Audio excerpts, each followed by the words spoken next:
آج کی کہانی کا عنوان ہے بادشاہ کا چور۔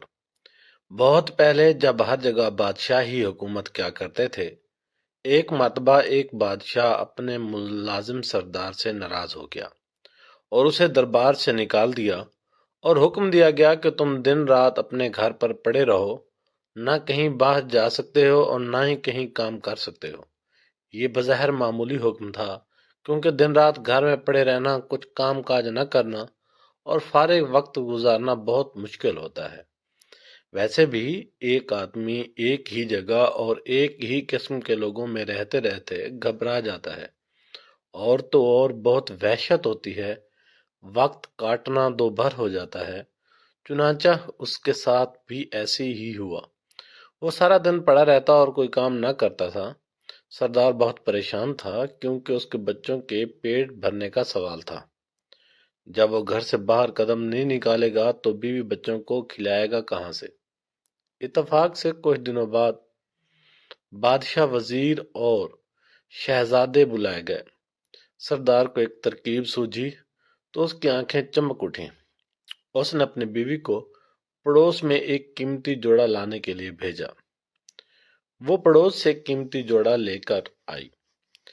سردار نے مانگے کا قیمتی جوڑا جلدی سے زیب تن کیا اور گھر سے نکل پڑا اور شان سے چلتا ہوا شاہی بازار میں جا پہنچا۔ درباری سمجھے کہ کوئی معزز مہمان ہے، اسے لے جا کر بڑے ادب سے دوسرے بڑے لوگوں کے ساتھ کرسی پر بٹھا دیا گیا۔ سردار گردن اکڑا کر کرسی پر بیٹھ گیا۔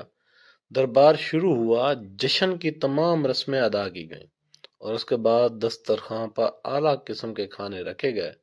سردار نے بھی ہاتھ بڑھا کر خوب ڈٹ کر کھانا کھایا اور پھر نظر بچا کر بڑی چالاکی سے سونے کی ایک رکابی اپنے لباس میں چھپا لی، اور دربار ختم ہوتے ہی وہاں سے 9 2 11 ہو گیا، اور گھر آ کر بڑے مزے سے سارا واقعہ اپنی بیوی کو سنایا۔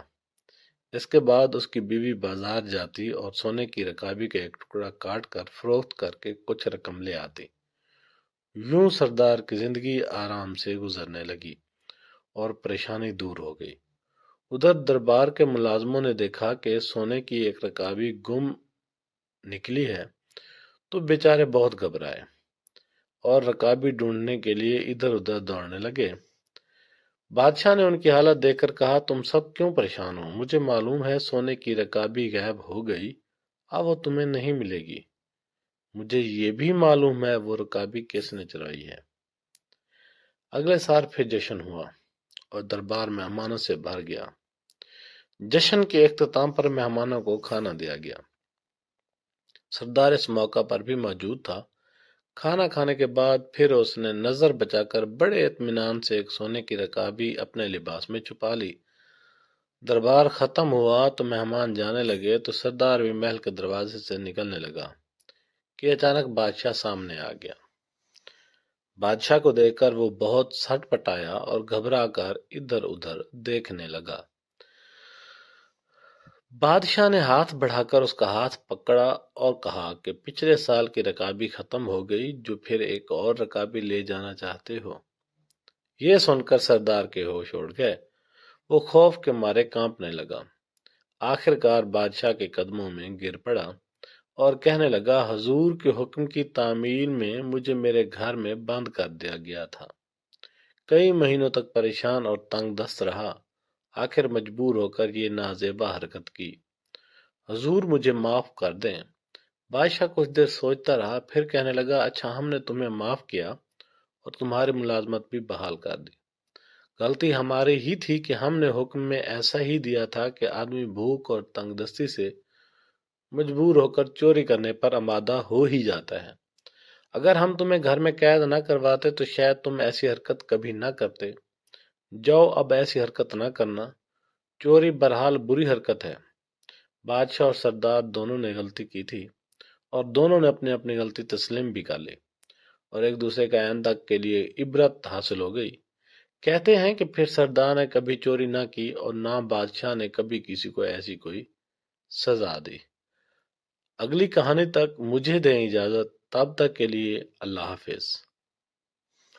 اگر آپ کو میرا یہ چینل اچھا لگتا ہے تو میرے چینل کو سبسکرائب کریں، کمنٹ کریں، لائک، شیئر اور گھنٹے کے نشان کو دبانا۔ وسطی دے وچ نمبردار دی چوری تھی گئی۔ فیصلہ یہ تھیا کہ سارے وسطی والے قرآن دے میں لہذا دو بندہ کو کھونے بے کپڑا ہے کیڈو پکڑ کھڑے کیڈو تے قرآن رکھونے تے تلو بے سارے بندے وسطی والے لنگھن جڑا چور ہو سی او تلے مار بے سی۔ ساری وسطی ٹپ گئی، کچھ بھی نہ تھیا۔ پتہ ہے کیوں؟ چور کپڑا پکڑی کھڑے ہیں۔